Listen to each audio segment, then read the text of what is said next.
तो चलिए सेशन 4 हमारा कंटिन्यूड है और उसमें हमारा नेक्स्ट जो लेक्चर है it is about mutual induction. ठीक है, हमने सेल्फ इंडक्शन कर लिया है, now the turn is for mutual induction. अब देखिए सेल्फ और म्यूचुअल में क्या डिफरेंस हो सकता है। ठीक है, एक लिटरल मीनिंग निकालते हैं। चलिए आखिर क्यों यहां म्यूचुअल लिखा हुआ है और वहां पर सेल्फ क्यों लिखा हुआ था। ठीक है, सपोज कीजिए ये एक इंडक्टर है और इसके थ्रू मैं इस तरह से ये जो स्विच है इसको मैं सडनली क्लोज कर देता हूं। ठीक है, इस स्विच को मैं सडनली क्लोज कर देता हूं तो जो करंट होगा वो क्या होगा, डीके होगा। ये करंट जो होगा वो डीके होगा और करंट अगर डीके हुआ तो इसके थ्रू जो मैग्नेटिक फील्ड होने वाला है, इसके थ्रू जो मैग्नेटिक फील्ड होने वाला है वो भी क्या होगा, डीके होगा।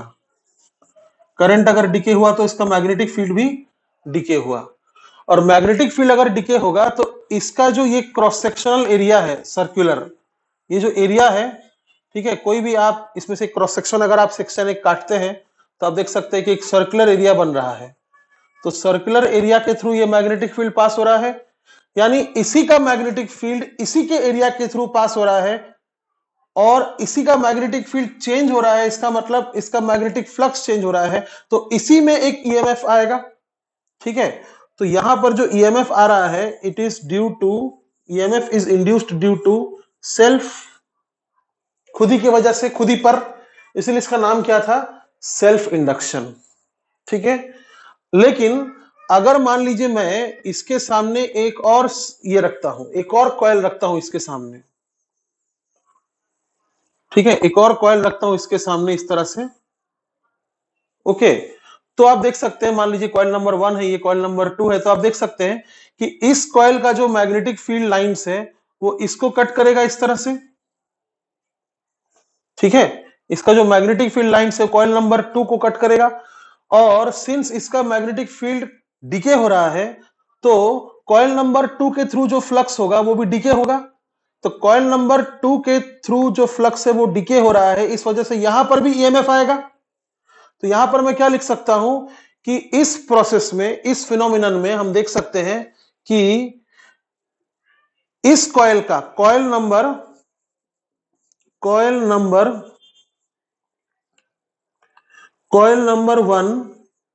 के वजह से, कॉइल नंबर 1 के वजह से कॉइल नंबर 2 में ईएमआई हो रहा है, इलेक्ट्रोमैग्नेटिक इंडक्शन हो रहा है। यानी यहां पर सेल्फ तो होगा ही, ऐसा नहीं बोलूंगा मैं कि सेल्फ नहीं होगा। ठीक है, यहां पर सेल्फ तो होगा ही क्योंकि मैग्नेटिक फ्लक्स इसको भी काट रहा है लेकिन साथ में इसको भी तो काट रहा है। तो दूसरे की वजह से अगर किसी दूसरे में मैग्नेटिक फील्ड जनरेट हो रहा है तो क्या बोलते हैं फिर उसको, म्यूचुअल।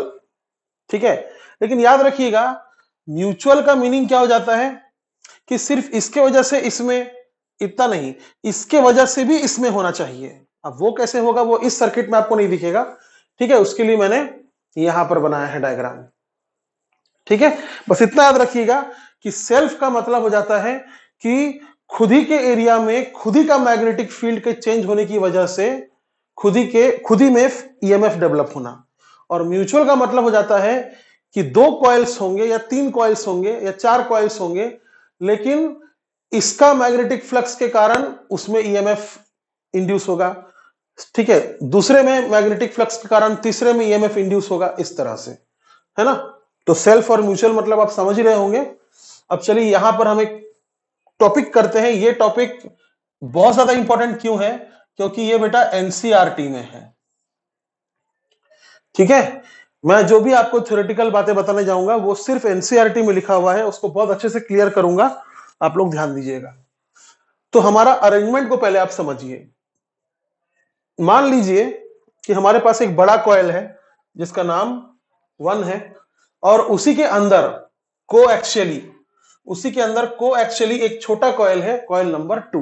यानी लाल वाला कॉइल जो है वो अंदर है और ब्लैक वाला कॉइल जो है वो बाहर है ना। मैंने सभी यहां पर उसको नॉमेनक्लेट किया अच्छे से कि भाई बाहर वाला का number of turns N1, total number of turns, बाहर वाले का लेंथ L1, ठीक है, बाहर वाले का जो क्रॉस सेक्शनल एरिया का रेडियस है वो R1 है ना, और अंदर वाले का नाम क्या है 2, इसलिए उसके टर्न्स का नंबर है N2, लेंथ है L2, और इसका रेडियस मैंने यहां पर रेड कलर से दिखाया है R2। ठीक है, अच्छा चलिए, तो हमें यहां पर क्या करना होगा, हमें यहां पर समझना होगा कि अगर मान लीजिए बाहर वाले कॉइल में एक करंट फ्लो हो रहा है I1 और वो करंट मान लीजिए फंक्शन ऑफ टाइम है, तो इस बाहर वाला कॉइल का जो मैग्नेटिक फील्ड होगा, बाहर वाला कॉइल का जो मैग्नेटिक फील्ड होगा, ऐसा इस तरह से जो मैग्नेटिक फील्ड होगा, वो आप देख सकते हैं कि कॉइल नंबर 2 को अच्छे से पूरा काट रहा है। ठीक है, जैसे आप देख सकते हैं कि ब्लैक वाला जो कॉइल है उसमें से जो करंट जा रहा है उसका मैग्नेटिक फील्ड कुछ ऐसा बनेगा, ऐसा बनेगा।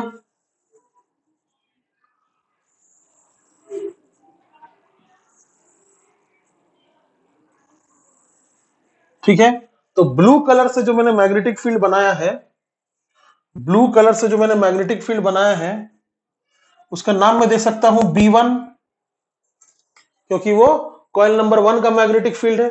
तो देखिए, एक आपको एनसीईआरटी में एक लाइन मिलेगा लिखा हुआ कि the coil, the interior coil is well beneath the magnetic field of the exterior coil. इसका बोलने का मतलब यह है कि जो अंदर वाला कॉइल है वो पूरी तरह से बाहर वाले कॉइल का मैग्नेटिक फील्ड में डूबा हुआ है। अच्छा, फ्लक्स का फॉर्मूला वैसे क्या होता है, flux is equal to magnetic field into area. तो हम पहले देखना चाहते हैं नंबर 1, इंटीरियर कॉइल पर फ्लक्स मतलब φ2, क्योंकि इंटीरियर कॉइल का नाम 2 है इसलिए φ2। तो इंटीरियर कॉइल पर जो फ्लक्स है वो किस मैग्नेटिक फील्ड की वजह से हो रहा है, एक्सटीरियर मैग्नेटिक फील्ड की वजह से हो रहा है, और एक्सटीरियर कॉइल का नाम क्या है 1, तो B1। ठीक है, और एरिया किसका होगा, सेकेंड कॉइल का। तो मतलब एक चीज याद रखिएगा कि अगर आप किसी पर्टिकुलर एरिया पर फ्लक्स देख रहे हैं, इसको आप अच्छे से याद रखिएगा। देखिए, सपोज कीजिए आपके पास यहां पर 2 कॉइल्स हैं, ये 1 और ये 2। मान लीजिए इसमें से करंट है I1, तो इसका जो मैग्नेटिक फील्ड होगा उसका नाम होगा B1। ठीक है, तो B1 कॉइल नंबर 2 को काट रहा है, तो अगर आप फ्लक्स इस 2 पर देखिएगा, फ्लक्स अगर 2 पर देखिएगा तो मैग्नेटिक फील्ड किसका लिखना होगा, कॉइल नंबर 1 का, और एरिया किसका लिखना होगा, कॉइल नंबर 2 का। ठीक है, अगर इसमें n नंबर ऑफ टर्न्स है तो इसमें भी मान लीजिए n नंबर ऑफ टर्न्स है, इसमें मान लीजिए n1 टर्न्स है, इसमें मान लीजिए n2 टर्न्स है, तो यहां पर कौन सा टर्न्स लिखिएगा आप, n1 की n2, तो जिस पर फ्लक्स देख रहे हैं उसके नंबर ऑफ टर्न्स आप लिखिएगा। ये चीज याद रखिएगा अच्छे से कि फ्लक्स आप जिस पर देखते हैं उसी का नंबर ऑफ टर्न्स और उसी का एरिया देखा जाता है, और जिसके वजह से फ्लक्स हो रहा है उसका मैग्नेटिक फील्ड देखा जाता है। तो ये पार्ट मैं मिटा देता हूं।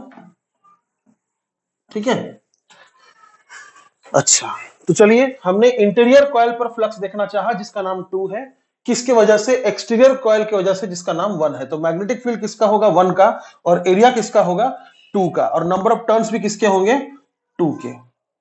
ठीक है, अब सोलेनॉइड का मैग्नेटिक फील्ड का फॉर्मूला क्या है, mu naught Ni, where n is number of turns per unit length. तो म्यू नॉट Ni, N1 क्योंकि B1 है, I1 क्योंकि B1 है। अच्छा, एरिया 2 यानी अंदर वाला कॉइल का एरिया, सर्कुलर क्रॉस सेक्शन है इसलिए पाई R2 का square into number of turns in the second coil, interior coil. ठीक है, तो अगर मैं इस N1 को एक्सप्रेस करूं, it is number of turns per unit length, N1 था इसलिए मैंने N1 और L1 लिखा, इंटू I1 बाद में लिखूंगा, पाई R2 square N2 into I1। तो ये मेरा हो गया φ2। ठीक है, इतना। अच्छा, अभी ईएमएफ का फॉर्मूला यहां पर लिखा हुआ है फैराडेज लॉ के हिसाब से, E is equal to l d i by d t. मुझे माइनस साइन से मतलब नहीं था इसलिए मैंने E के ऊपर मॉड्यूलस लगाया है। ठीक है, फैराडेज लॉ में माइनस रहता है बट मुझे माइनस से यहां पर कुछ नहीं करना। तो मैं अगर इस चीज को डिफरेंशिएट कर दूं d φ2 by d t, with respect to time अगर मैंने डिफरेंशिएट कर दिया तो मुझे क्या मिलना चाहिए? मुझे मिलना चाहिए ईएमएफ, है ना, with a minus sign. But again मुझे माइनस साइन से मतलब नहीं है, तो E is equal to d phi two by d t, है ना, ये भी क्या है, फैराडेज लॉ है।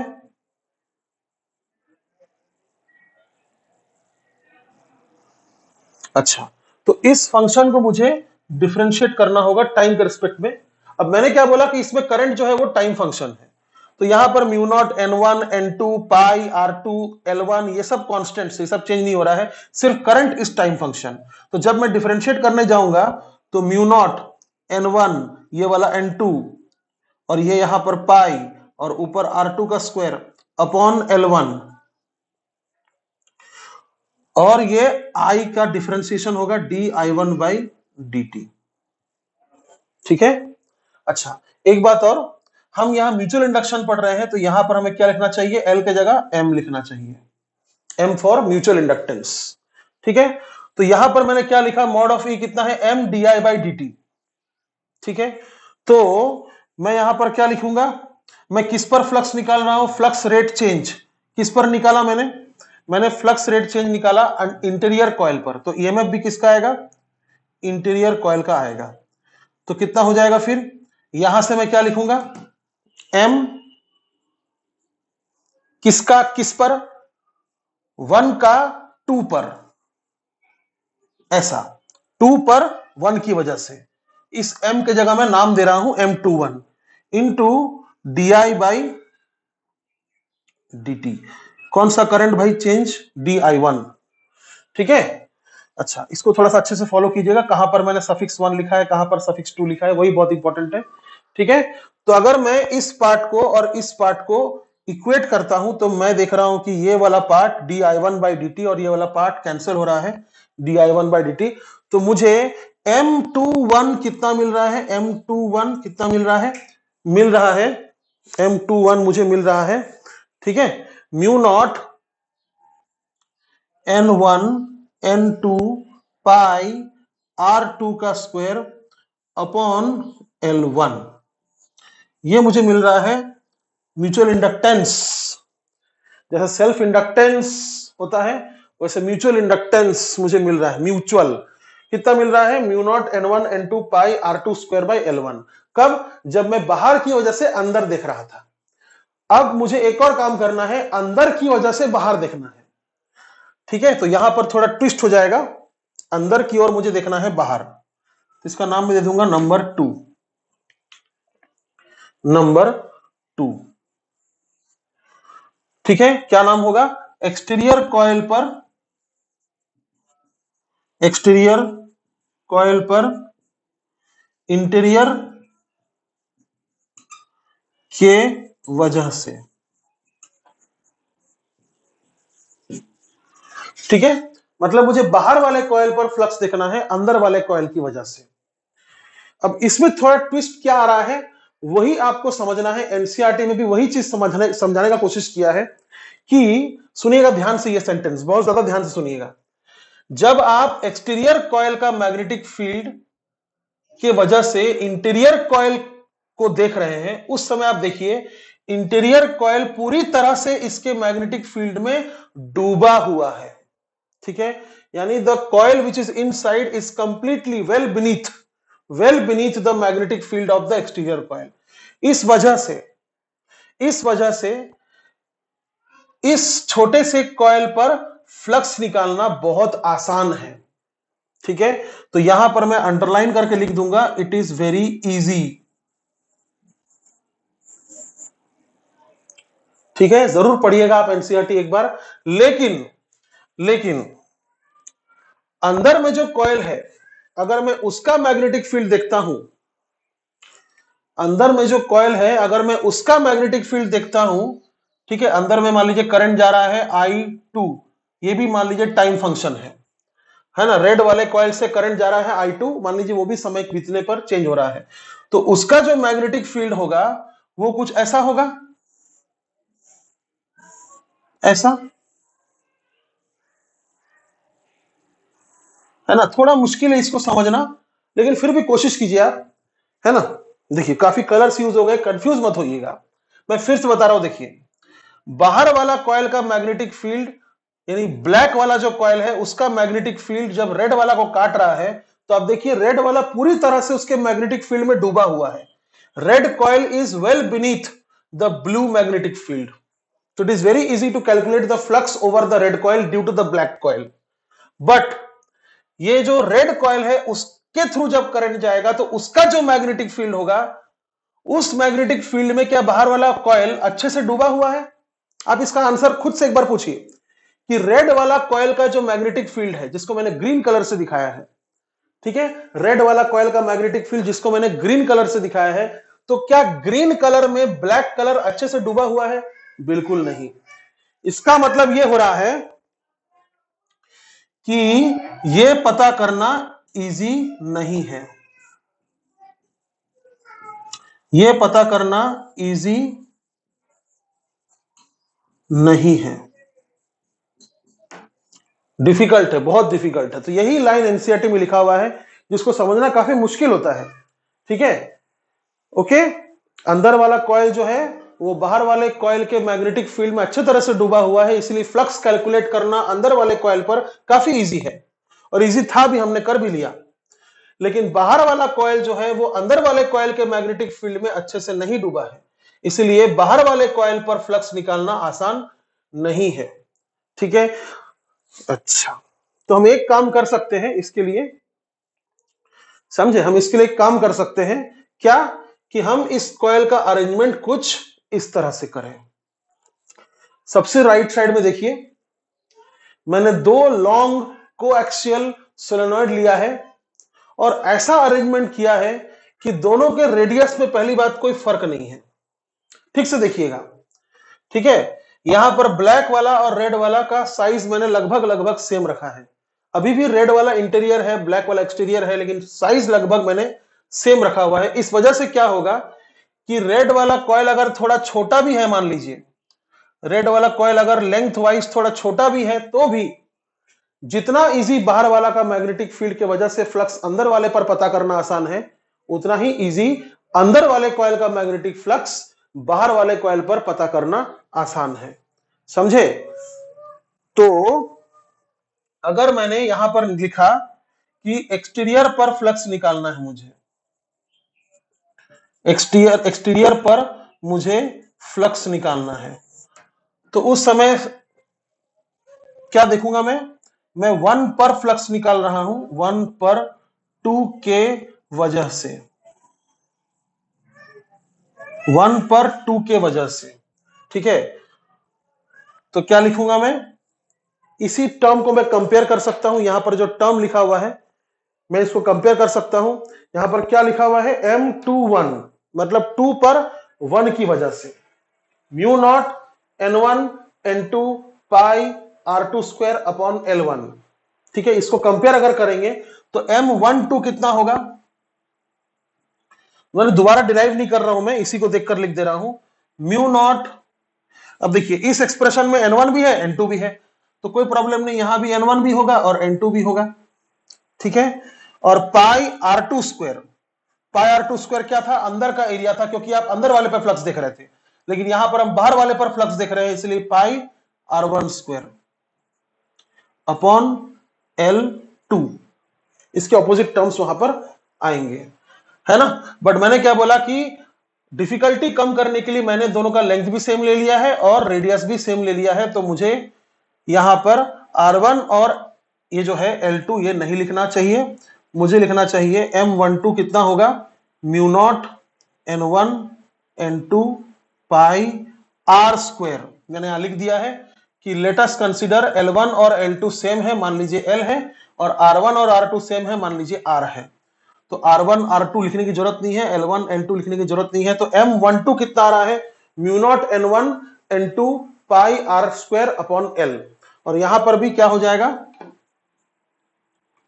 Mu naught N1 N2 pi R square upon L। तो म्यूचुअल इंडक्टेंस का फॉर्मूला क्या हो गया, फिर दोनों के लिए सेम हो गया, M21 और M12, यानी 1 का 2 पर या 2 का 1 पर, जो देखना है आप देखिए, formula will be same mu naught n1 n2 pi r square by l, इसीलिए मैंने यहां पर क्या लिखा है, m12 is equal to m21 is equal to m, ऐसा मान लीजिए। तो म्यूचुअल इंडक्टेंस का फॉर्मूला हमको मिल गया है ये, ठीक है। इस तरह का कॉइल के अरेंजमेंट में याद रखिएगा, कॉइल का अरेंजमेंट अगर मैंने चेंज कर दिया तो म्यूचुअल इंडक्टेंस का फॉर्मूला भी चेंज हो जाएगा, ठीक है। अच्छा, एक बार लास्ट बस आपका दिमाग में और खराब करूंगा थोड़ा सा, कि है ना, पूरे बोर्ड पर कैमरा कीजिए, ठीक है। मतलब एक बार बस मैं आपको ब्रीफ में थोड़ा सा बता देता हूं कि आखिर एनसीईआरटी में क्या लिखना चाहा है। मैं इसलिए इसको बार बार बता रहा हूं क्योंकि एनसीईआरटी में यहां पर पूरा डेरिवेशन नहीं दिया हुआ है। एनसीईआरटी में प्रॉब्लम के बारे में डिस्कशन किया गया है लेकिन सॉल्यूशन के बारे में डिस्कशन नहीं किया गया है, समझे। उसने बता दिया है कि भाई बाहर का फ्लक्स अंदर कैलकुलेट करना बहुत इजी है क्योंकि अंदर वाला कॉइल अच्छी तरह से बाहर वाले मैग्नेटिक फील्ड के में डूबा हुआ है, लेकिन बाहर वाला कॉइल अंदर वाला कॉइल का मैग्नेटिक फील्ड में अच्छी तरह से नहीं डूबा है, इसीलिए बाहर वाले कॉइल के अलग अलग सेक्शन पर अलग अलग मैग्नेटिक फील्ड होगा, इसीलिए बाहर वाले कॉइल पर मैग्नेटिक फ्लक्स पता करना आसान नहीं है। यानी ये प्रॉब्लम जो हो रहा है हमको, ये प्रॉब्लम एनसीईआरटी ने डिस्कस किया है, लेकिन इसका सॉल्यूशन क्या है उन्होंने नहीं बताया। उन्होंने डायरेक्ट फॉर्मूला लिख दिया जो मैंने लिखा है यहां पर, mu naught n1 n2 pi r square upon l, ठीक है। तो सॉल्यूशन मैं आपको बता रहा हूं, उससे पहले प्रॉब्लम एक बार बस फिर से समझिए, ठीक है। देखिए, हम जब किसी कॉइल पर फ्लक्स निकालते हैं, कोई भी कॉइल हो, अगर हम उस पर फ्लक्स निकाल रहे हैं तो उस कॉइल के हर एक पोर्शन पर मैग्नेटिक फील्ड अगर सेम हुआ, please try to listen very carefully, किसी कॉइल पर जब हम मैग्नेटिक फ्लक्स निकालते हैं तो उस कॉइल के हर एक पोर्शन में अगर मैग्नेटिक फील्ड मान लीजिए सेम हो रहा है, तभी हम फ्लक्स का फॉर्मूला लगा सकते हैं, flux is equal to magnetic field into area. अगर अलग अलग हिस्से में अलग अलग मैग्नेटिक फील्ड है तो हमें फिर फ्लक्स निकालना पड़ जाता है इंटीग्रेशन के हेल्प से, है ना, मैथ्स के हेल्प से हमको निकालना पड़ जाता है। तो हम चाहते हैं कि यहां पर बहुत ज्यादा हमारा जो मैथ्स है वो कॉम्प्लिकेटेड ना हो, इसीलिए हमने पहले प्रॉब्लम के बारे में बात किया। एक बार प्रॉब्लम फिर से सुनिएगा कि बाहर वाला कॉइल का मैग्नेटिक फील्ड में अंदर वाला कॉइल अच्छे से डूबा हुआ है, इसीलिए अंदर वाले कॉइल पर फ्लक्स निकालना आसान है, लेकिन अंदर वाले कॉइल का मैग्नेटिक फील्ड में बाहर वाला कॉइल अच्छे से नहीं डूबा है। डूबा है मतलब समझ रहे आप, है ना, अच्छे से नहीं डूबा है। इसका मतलब है कि बाहर वाला कॉइल का अगर आप अलग अलग पोर्शन देखिएगा तो अंदर वाले कॉइल का मैग्नेटिक फील्ड अलग अलग होगा, तो फिर फ्लक्स आप इस फॉर्मूला से नहीं निकाल पाएंगे, समझ गया। तो अंदर वाला कॉइल का मैग्नेटिक फील्ड जो बाहर वाला कॉइल पर कट हो रहा है वो निकालना आसान नहीं है, ठीक है। यानी जिस तरह से हमने यहां पर φ2 निकाल लिया बड़े आसानी से, हम यहां पर φ1 नहीं निकाल पाएंगे उतने आसानी से, ठीक है, इसलिए हमने निकाला भी नहीं है। लेकिन अगर अरेंजमेंट कुछ इस तरह कर दिया जाए कि बाहर वाला कॉइल और अंदर वाला कॉइल में अगर रेडियस में कोई फर्क ना हो, ठीक है, बाहर वाला कॉइल और अंदर वाला कॉइल में अगर रेडियस में कुछ फर्क ना हो, तो फिर अगर अंदर वाला कॉइल लेंथ में थोड़ा छोटा भी है, मान लीजिए अगर अंदर वाला कॉइल लेंथ में थोड़ा छोटा भी है, मान लीजिए इस तरह से, ये मान लीजिए बाहर वाला कॉइल है ब्लैक वाला, ठीक है, ठीक से देखिएगा, यहां पर रेड वाला कॉइल जो अंदर में है मैंने थोड़ा सा छोटा बनाया है ना, और बाहर वाला कॉइल को मैंने लंबा बनाया है, लेकिन दोनों का रेडियस सेम होने की वजह से हम ऐसा बोल सकते हैं कि एक दूसरे के मैग्नेटिक फील्ड में दोनों अच्छे से डूबे हुए हैं। यानी जितना आसान यहां पर φ2 निकालना होगा उतना ही आसान यहां पर φ1 निकालना होगा, ठीक है। यानी हम ये कह सकते हैं कि हम कॉमन लेंथ जो आ रहा है, दोनों का जो कॉमन लेंथ आ रहा है, हम उतना ही लेंथ कंसीडर करेंगे अगर सिचुएशन कुछ ऐसा आया कि बाहर वाला कॉइल ज्यादा लंबा है तो, ठीक है। तो ऐसा अगर किया हमने तो फिर हम क्या बोल सकते हैं कि भाई M12 देखिए या M21 देखिए, एक ही बात है और वही हमारे लिए अच्छा होगा, है ना, सिंप्लिसिटी के लिए वही हमारे लिए अच्छा होगा कि बाहर वाला का अंदर देखिए या अंदर वाला का बाहर देखिए, एक ही बात होना चाहिए। और उसका फॉर्मूला हमने क्या प्रेडिक्ट किया, इसको देखकर हमने क्या प्रेडिक्ट किया कि भाई म्यूचुअल इंडक्टेंस का फॉर्मूला होना चाहिए ऐसा अरेंजमेंट में क्या होना चाहिए, mu naught N1 N2 pi r square upon length. ठीक है, लेंथ कौन सा, कॉमन वाला लेंथ। तो हम यहां पर देख सकते हैं कि mutual inductance is directly proportional to the product of the number of turns of both the coils. It is directly proportional to the area of the coils. ठीक है, ये पाई है, एरिया ऑफ द कॉइल, है ना, दोनों का area same ही है इसलिए टेंशन नहीं।